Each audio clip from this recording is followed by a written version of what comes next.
Olá, estamos de volta então nesse segundo bloco do nosso módulo sobre teoria geral dos recursos, embargos de declaração, apelação e agravo do instrumento. Vamos falar então do que eu venho chamando de novíssimo sistema recursal.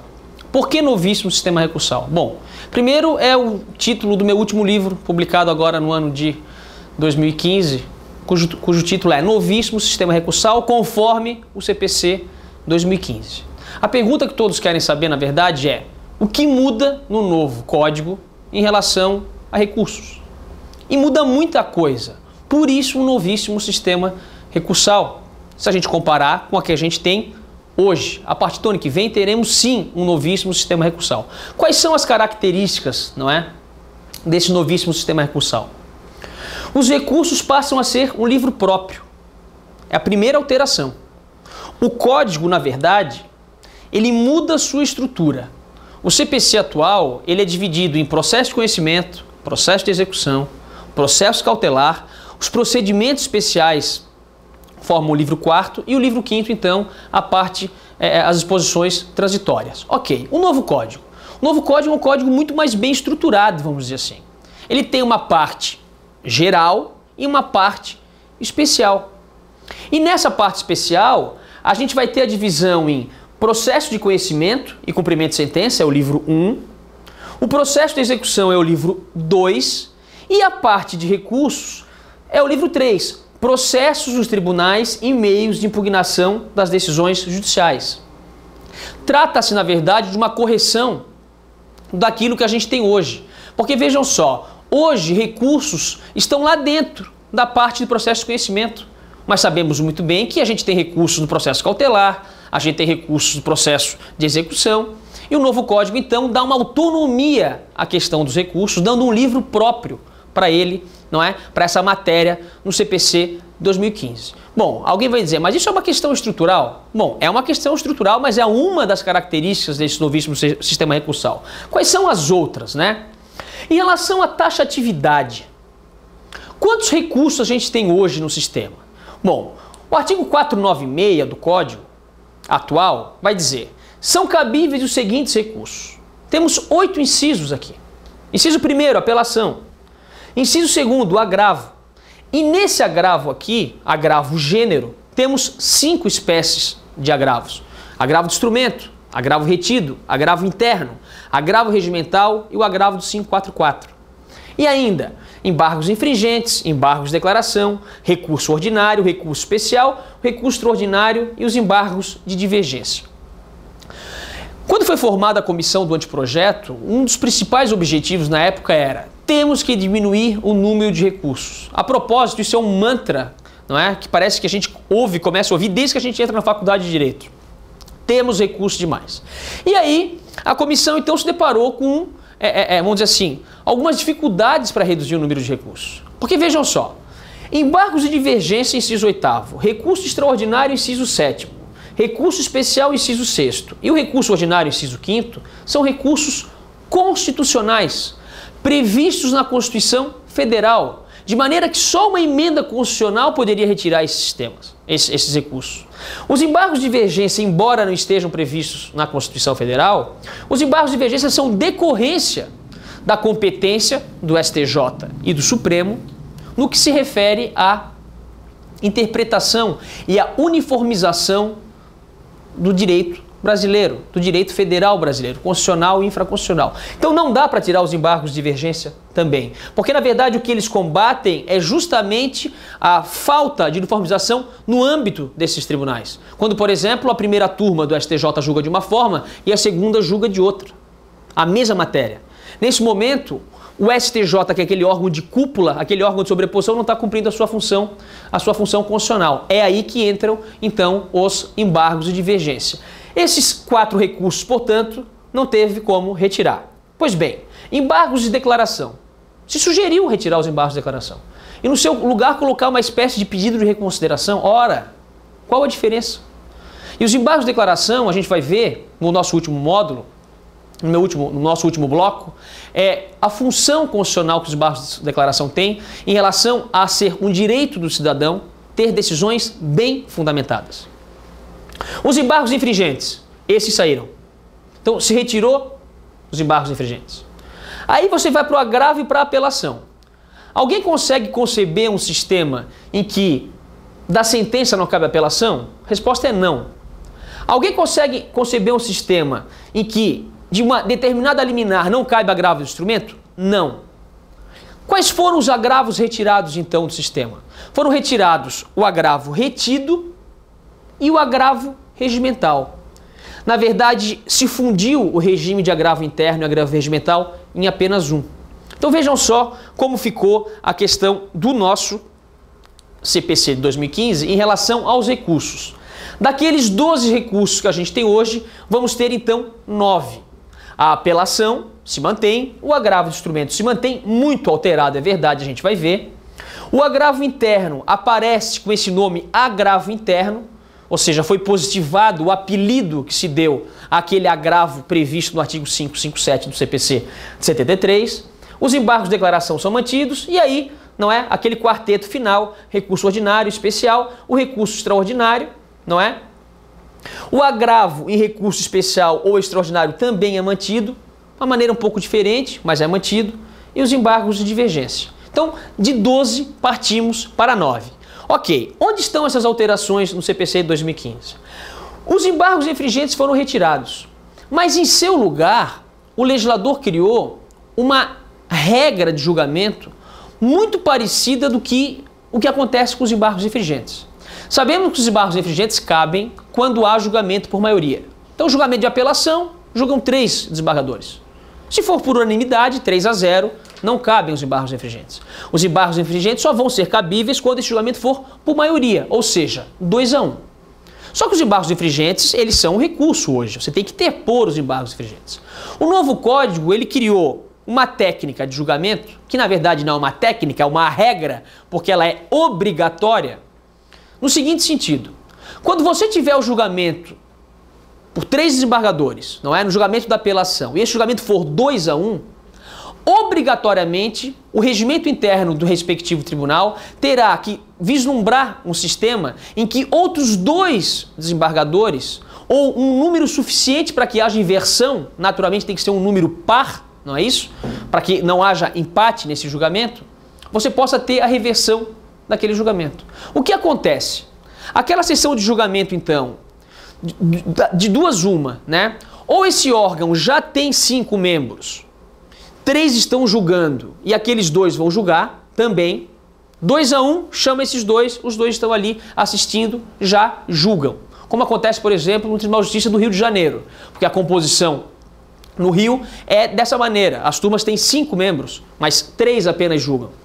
Ou os tribunais terão que alterar seus regimentos internos, não é? Para que fazendo como é o Rio de Janeiro, ou a sessão será suspensa para que o julgamento seja complementado numa nova sessão. É aí que eu vejo o problema.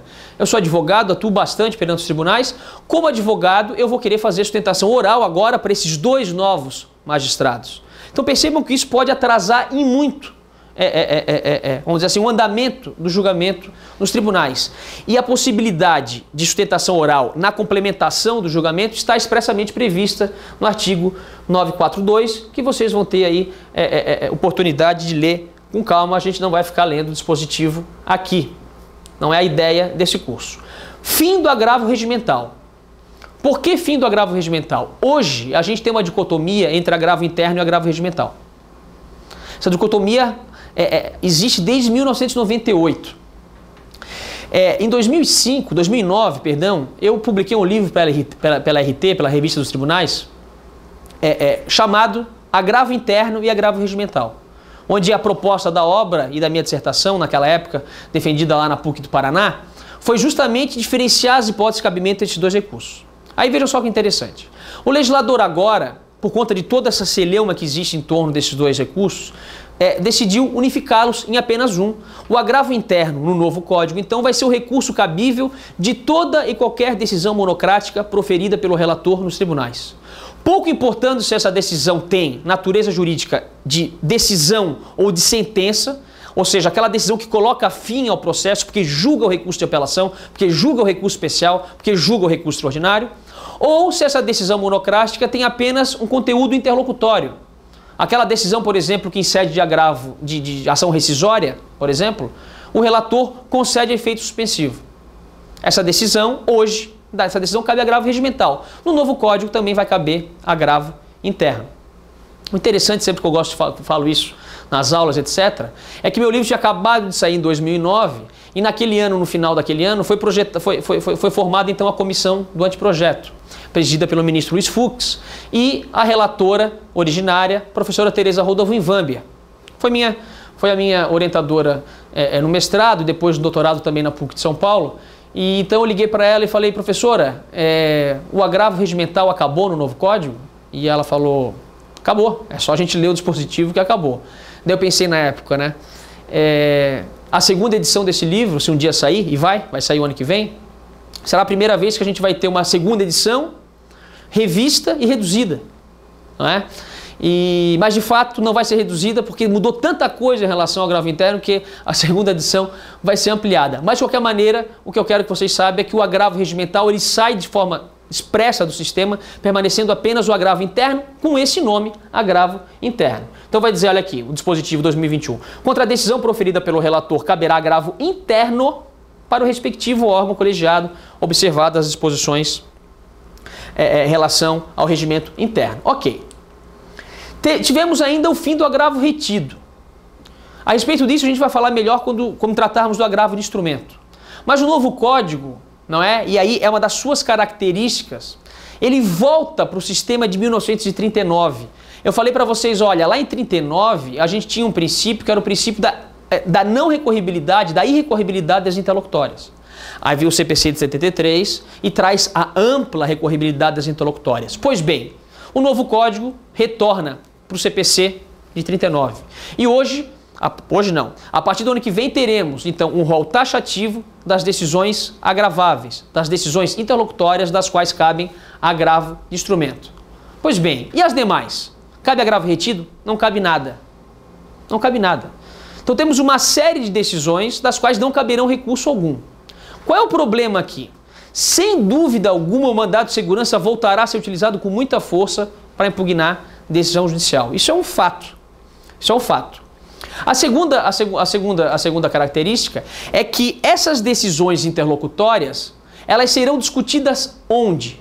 Em que lugar essas decisões interlocutórias poderão ser discutidas? Elas serão discutidas na apelação ou nas contrarrazões de apelação. O que é, de alguma maneira, uma mini quebra, vamos dizer assim, do paradigma ou vamos dizer assim, do princípio da correspondência. Porque teremos decisões interlocutórias proferidas no decorrer do processo, sendo objeto de recurso de apelação interposto da sentença ao final daquele procedimento no primeiro grau de jurisdição. É uma das características, então, e o fim do agravo retido também está ligado a isso.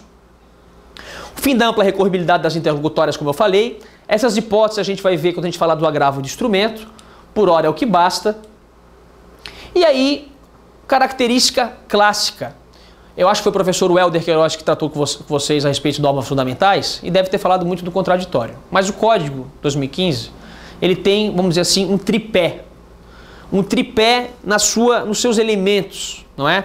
É um código muito baseado na questão do princípio do contraditório substancial, positivado no artigo 10, na questão da fundamentação das decisões, que estão lá no 489, parágrafo 1º, e no sistema de precedentes.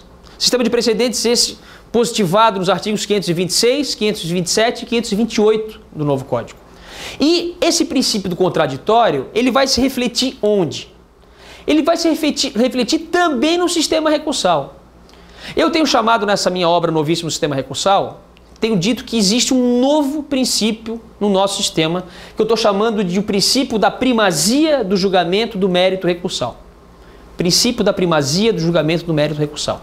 Ele vem combater justamente essa jurisprudência dita defensiva, que a meu ver é ofensiva, não é? Em que os tribunais simplesmente fazem de tudo para inadmitir os recursos, sem cumprir o seu papel de ingressar no mérito daquele recurso e dizer quem tem razão. Percebam, um tribunal de justiça, quando diz que o recurso ele é intempestivo, porque a parte interpôs o recurso antes da abertura do prazo, ele demonstra a sua, vamos dizer assim, a sua vontade de não julgar. E esse entendimento prevaleceu durante anos no nosso sistema. Todos esses entendimentos, que a meu ver são aberrações do sistema, eles estão no novo código afastados. Porque o novo código, ele traz 2 pontos. Primeiro, fim da admissibilidade bipartida. Como é a admissibilidade hoje no nosso sistema? Não é? Você interpõe um recurso de apelação no primeiro grau de jurisdição, perante o juiz que proferiu a decisão, quem faz a primeira análise dessa admissibilidade é o próprio magistrado. Ele proferiu a sentença e ele faz a admissibilidade. Se ele admitiu o recurso sobe. Se ele não admitiu o recurso, você tem que interpor agravo de instrumento. Esse fenômeno se repete também nos tribunais inferiores. Quando você interpõe um recurso especial no Tribunal de Justiça do Mato Grosso, por exemplo, há uma admissibilidade na presidência ou na vice-presidência, eu não sei como é aí no estado de vocês, mas de todos os estados são assim. Essa decisão dificilmente é positiva, raramente é positiva.